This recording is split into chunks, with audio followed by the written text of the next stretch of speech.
Hi there. I've been investigating the Martinist movement, in particular the traditional Martinist order and other Martinist orders and groups.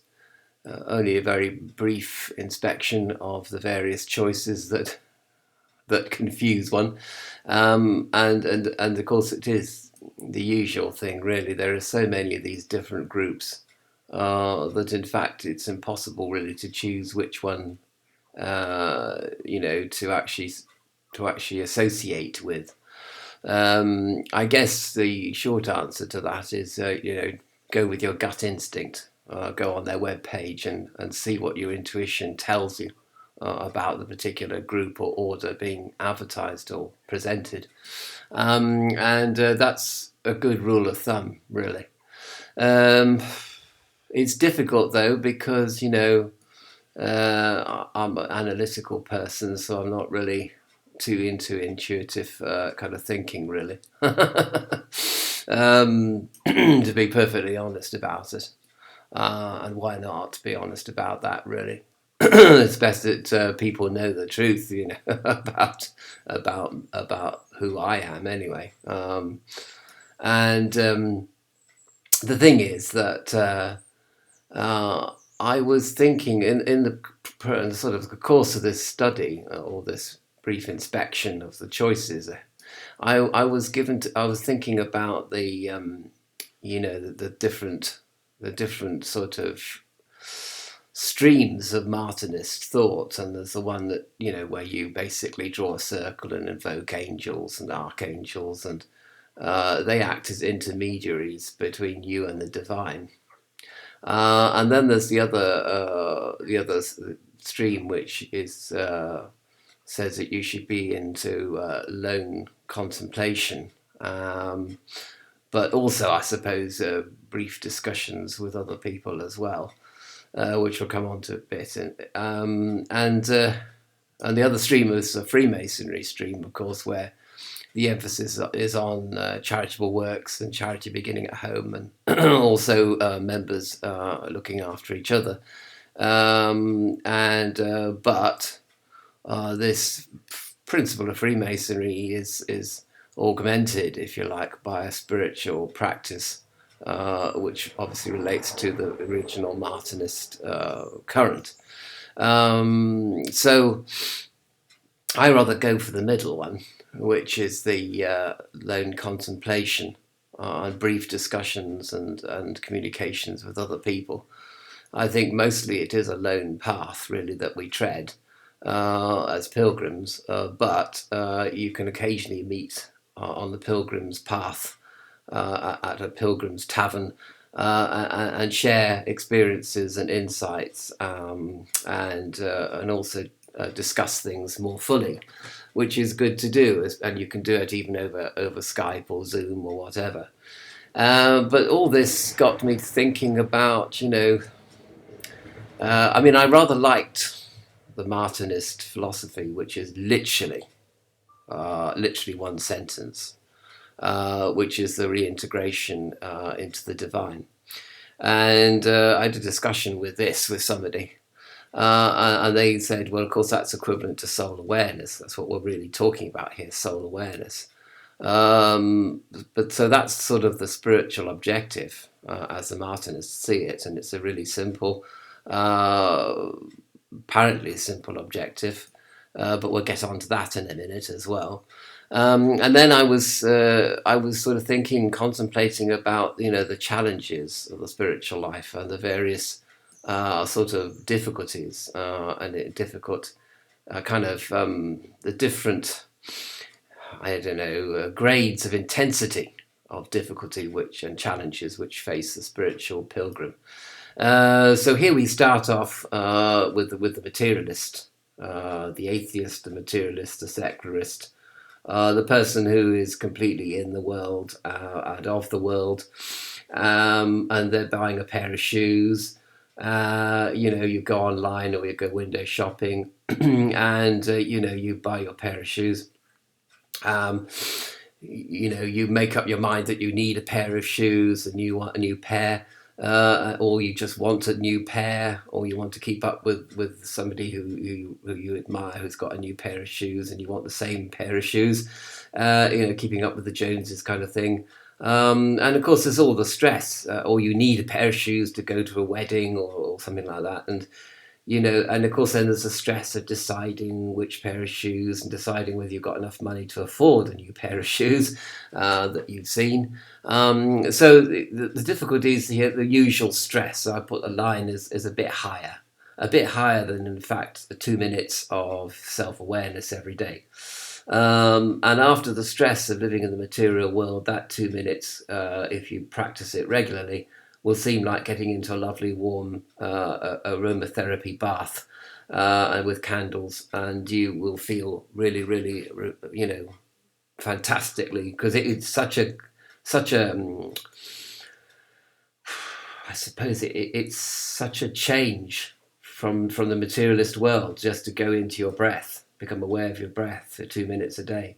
So the difficulty, that's the kind of minimal difficulty. If you practice it, that'll seem much easier than ordinary life. Now this one's a bit more controversial. The four holy words, "I love you, God." The problem is, I put it here as a little bit more difficult, but in fact, actually thinking about it is a lot more difficult. This presents lots of challenges because people are not really comfortable with the word God. They think it means Big Daddy in the sky. And certainly from the Gnostic point of view, God can be the creator God that stands in judgment over his creation, and also the demiurge kind of model where this God is a false God that feeds off the fear and greed, and so the Lord of this world. So it depends on how you define God. You can say higher power. You can say a power that's other than higher than me, my higher self. That immediately here we come to a problem of definition of God. You see. And people are not comfortable with having a personal God either. So "I love you, God" makes it very personal. And so really I should have put this, actually not, I put it as not much more difficult than breathing, but actually it's a lot more difficult than breathing, and it should actually go right up to possibly to this level of difficulty, where we're defining words and phrases and things like that. Now, mindfulness, that's a bit more difficult as well. It's something which is good to practice. Basically, if you don't know what mindfulness is, you close your eyes, and thoughts come into your mind. You breathe the thoughts. You breathe in and you say "hello, thought." You breathe out and you say "goodbye, thought." Basically, and the thoughts come and go. They rise with like waves on the sea, but you remain completely intact. I was going to say, you're completely indifferent to the thoughts. They're just rising and falling, and they have no particular value. They have no emotional impact on you.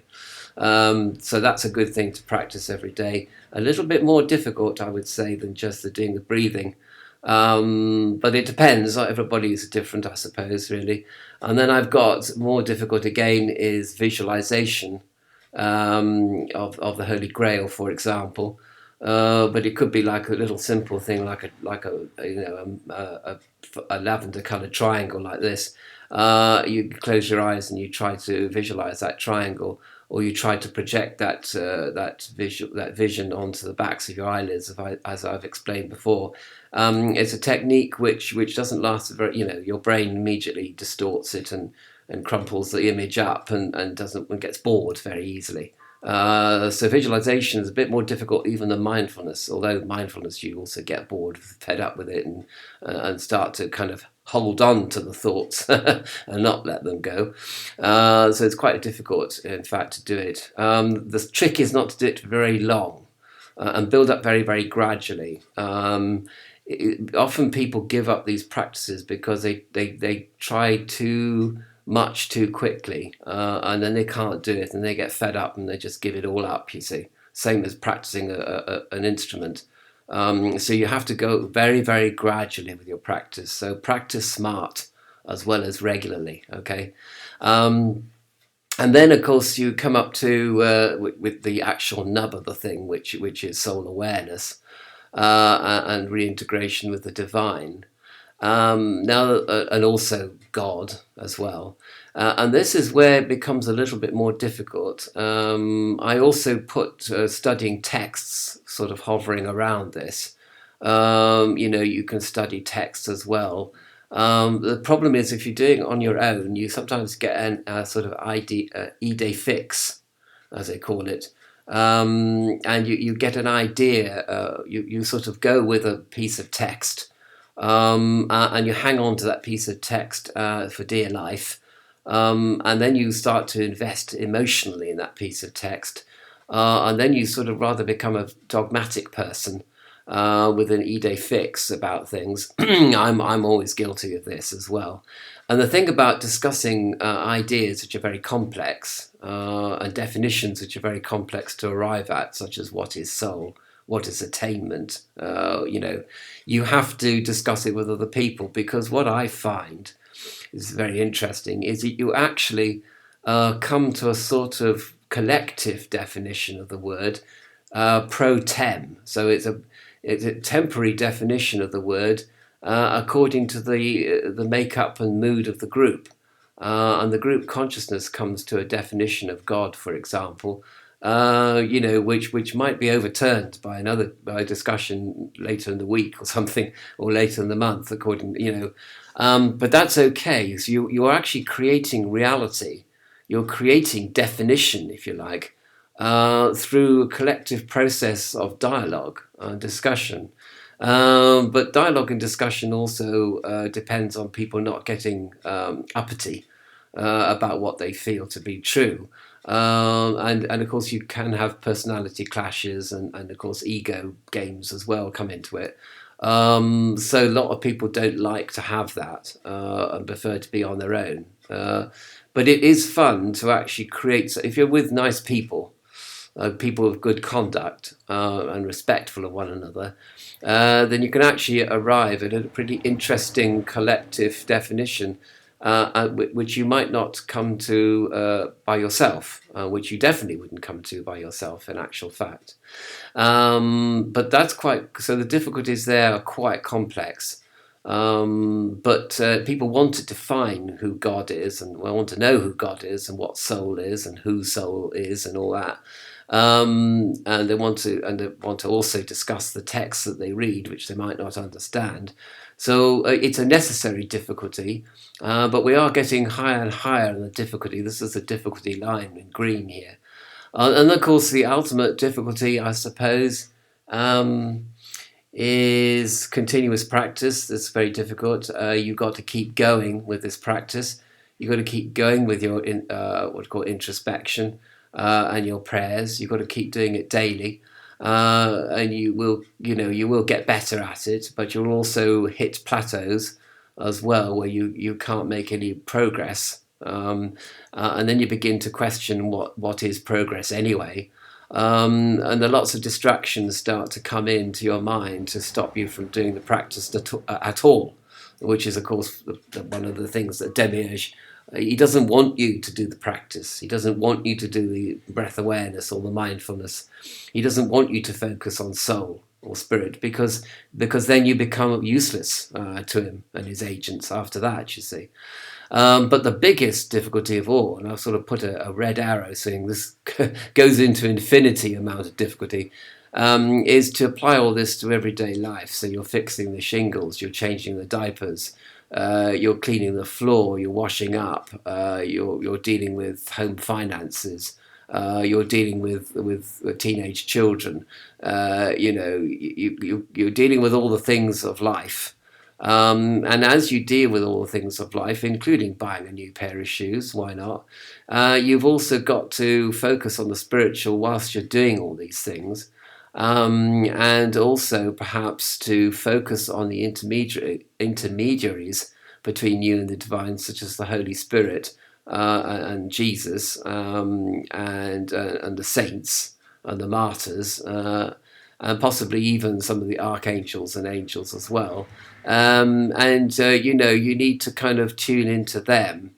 as you're making decisions or trying to perceive a situation correctly in order to make the correct decision about it, so that you reduce your stress and so that you reduce harm to other people, and so you reduce aggression and anger and depression. And also I've also think a presence of God, as St. John on the Cross would say, you're washing the floor, and you should be able to contemplate soul and God whilst you're doing that activity. So you're not just sort of sitting, across a lotus position in a nice room, comfortable room with your flowers and your aromatherapy burner and your soft meditation, New Age music, which is also awfully ghastly. I hate New Age music.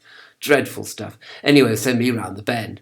So you want, it's not only when you're doing that, you want to be meditating when you're washing the floor and fixing the shingles. Do you know what I mean? And doing the gardening. But also you want to be able to practice jumping into soul awareness at times of crisis, because it's all very well doing all these things whilst you're sort of, under the rhythm of gardening, for example, or cleaning or washing or something. You get into a rhythm of it, and then you can think about God. And some people like to say Om or Hugh or whatever whilst they're doing these things. But the real trick is, the real challenge is when crisis happens, or when somebody's really rude to you, or really somebody's being really stroppy and being an ass.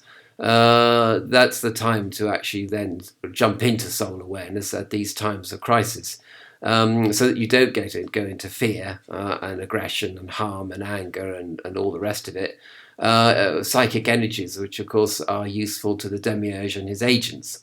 So if you don't play the game, if you can respond to a crisis in a rational, non-emotional way, and just deal, then from soul awareness, and perhaps asking from help from a spiritual intermediary, a select intermediary, so you don't play along with, you don't get sucked into the whole drama of it all, especially on the internet, so that's the most difficult, actually applying it to real life. But you want to surge forward, you want to go into all these difficulties and overcome all these obstacles right up to the limit, which is crisis level. Can you think about God in the middle of a crisis?